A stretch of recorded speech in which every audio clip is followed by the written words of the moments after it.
Valentine की रात। कहते हैं शहर कभी रुकता नहीं, शहर कभी सोता नहीं, लेकिन कुछ रातें होती हैं जब शहर भी सांस रोक लेता है। मुंबई की एक ऊंची इमारत की 7वीं मंजिल पर फ्लैट नंबर 703 में अनाया बालकनी में कॉफी का मग लिए खड़ी थी।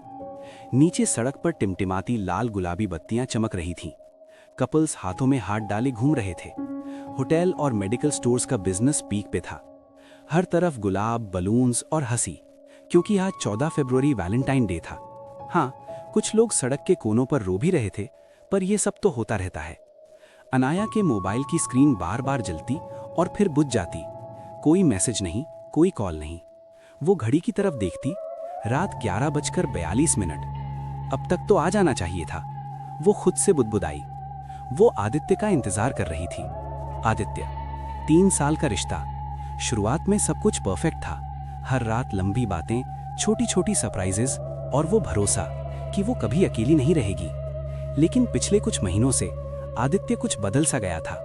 आदित्य अब देर से जवाब देता, कभी बिजी, कभी थका हुआ, और आज वैलेंटाइन की रात पूरी तरह गायब। अनाया ने आखिरी मैसेज फिर से पढ़ा, आज थोड़ी देर हो जाएगी, सॉरी। वो मुस्कुराई, लेकिन मन कुछ और कह रहा था, दिल कुछ और। 2 दिन पहले ऑफिस में लंच ब्रेक में उसकी कलीग रीना ने कैजुअली कहा था, तुम्हें पता है ना, प्यार कभी कभी कमजोर लोगों से नहीं बल्कि ज्यादा चाहने वालों से छिन जाता है। अनाया हंसी थी, क्या मतलब?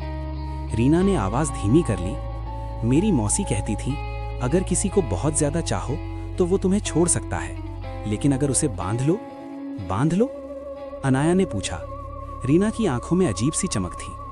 काले धागे, शीशा, मोमबत्ती, कुछ टोटके होते हैं। अनाया ने मजाक में टाल दिया था। रीना से अनाया कुछ दिन पहले ही मिली थी। रीना ने अनाया के कपड़ों पर गलती से कॉफी गिरा दी थी। तभी से दोनों एक दूसरे को जानने लगी और रोज कैंटीन में मिलना हुआ।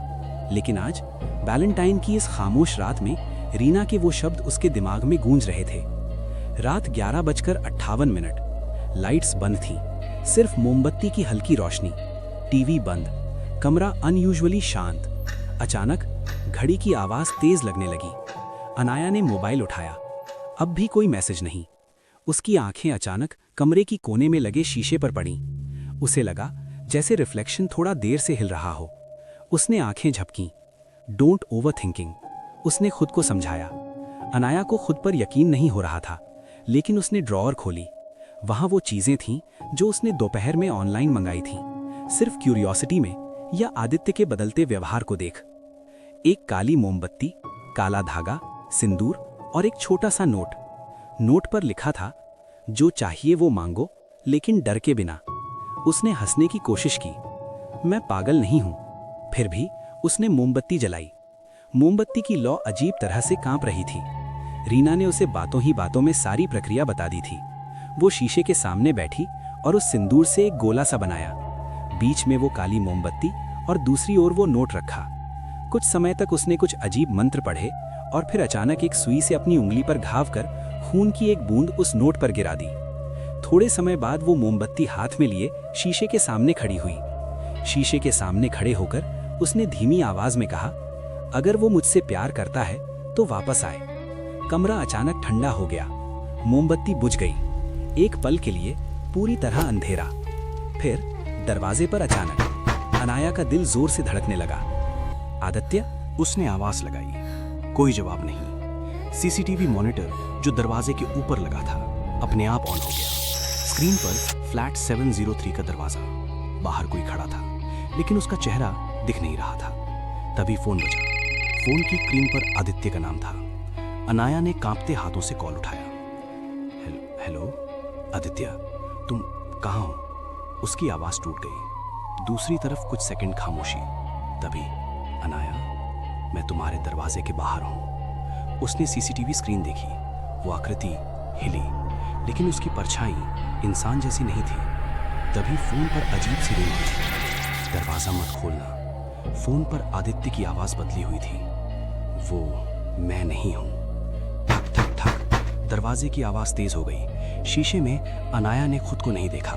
उसकी जगह वो आकृति खड़ी थी। उसी की आवाज में फुसफुसाई, तुमने बुलाया था। दरवाजे का हैंडल धीरे धीरे घूमने लगा। अनाया का मोबाइल हाथ से गिर गया और तभी लाइट्स ऑन, सब कुछ सामान्य। दरवाजे के बाहर कोई नहीं, फोन पर मिस्ड कॉल आदित्य। अनाया पसीने से लथपथ। क्या ये कोई सपना था? उसने डरते डरते सारा कमरा साफ किया और जैसे तैसे ये रात गुजारी। अगली सुबह पुलिस रिपोर्ट में लिखा था, आदित्य को उसी रात 12:25 पर एक सड़क हादसे में मृत पाया गया।